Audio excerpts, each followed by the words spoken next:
Number 5, never stay satisfied with your current accomplishment. Marami ang guilty dito kasama ko. Kasi the moment na na-attain na natin yung mga sinet nating goals para sa sarili natin, madalas, tumitigil na tayo. Nawawala na yung hunger. Kasi busog ka na. Na-achieve mo na. Halimbawa, meron ka ng bahay, meron ka ng sasakyan, meron ka ng savings, meron ka ng investments, nabibili mo ang gusto mo, financially, minsan nawawala na yung hunger. Ako madalas dumadating sa point na ganyan, no?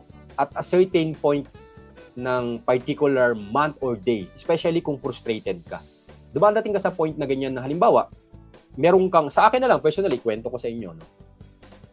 Halimbawa, merong ahente, no? May mga ahente. Tapos, yung ahente na yon, tinutulungan mo, tinuturuan mo, tapos, hindi naman niya ginagawa yung part niya. So, hindi nagiging mutual yung coaching relationship ninyo.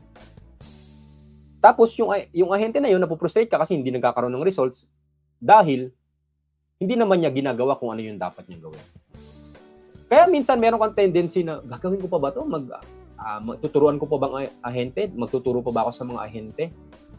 Parang, okay naman ako, kontento na ako kahit wala akong ahente. O may mga ganong scenario. But of course, syempre, yung moment na yon dahil lang sa sa time na nagkaroon ka ng frustrations o disappointments. Pero syempre afterwards marirealize mo, ang mission ko naman sa buhay talaga, ang purpose ko ay tumulong.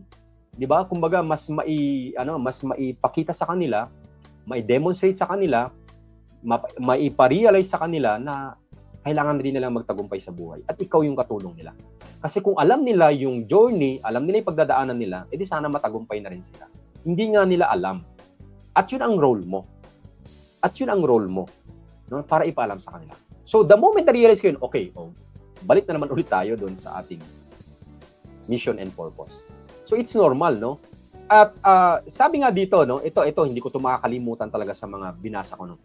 The greatest enemy of tomorrow's success, the greatest enemy of tomorrow's success is today's success.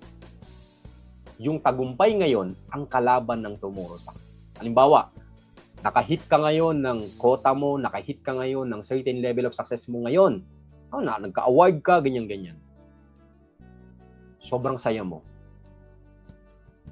And then afterwards, magiging complacent ka na. Okay, nagawa ko naman to, magagawa ko ngayon to. Dumating kami sa point na gano'n, no? Kami as a real estate team, na-achieve natin to, no?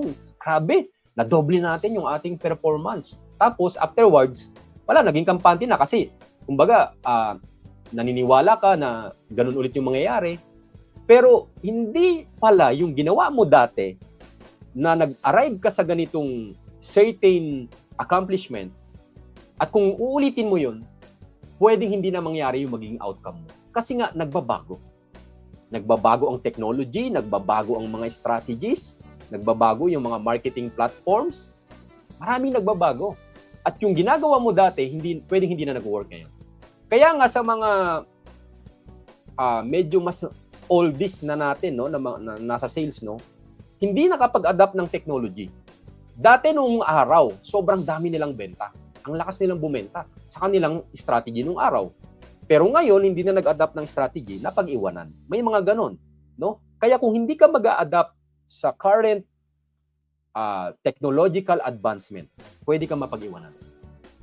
Na feeling mo, yun pa rin yung nag-work dati, pero hindi na pala nag-work ngayon. Best example niyan sa technology, halimbawa, Nokia. Number 1 ang Nokia noong araw, no? Sila yung kaunahan nung late 90s, no? And then 2000, sila pa rin yung number 1, no? And then hindi sila nag-adapt sa smartphone. Hindi sila nag-adapt sa smartphone. Hanggang sa nahuli sila at bumagsak na yung Nokia. No? Kaya yung success nila noong mga panahon na yun, ang naging enemy ng success in the future. At nawala sila. No? Kaya, let's be mindful na we will never be satisfied kung ano man yung current accomplishment natin. Maging content ka sa anong meron ka, pero doon sa accomplishment mo, continuously dapat nag-yearn ka. Iba po yun, no?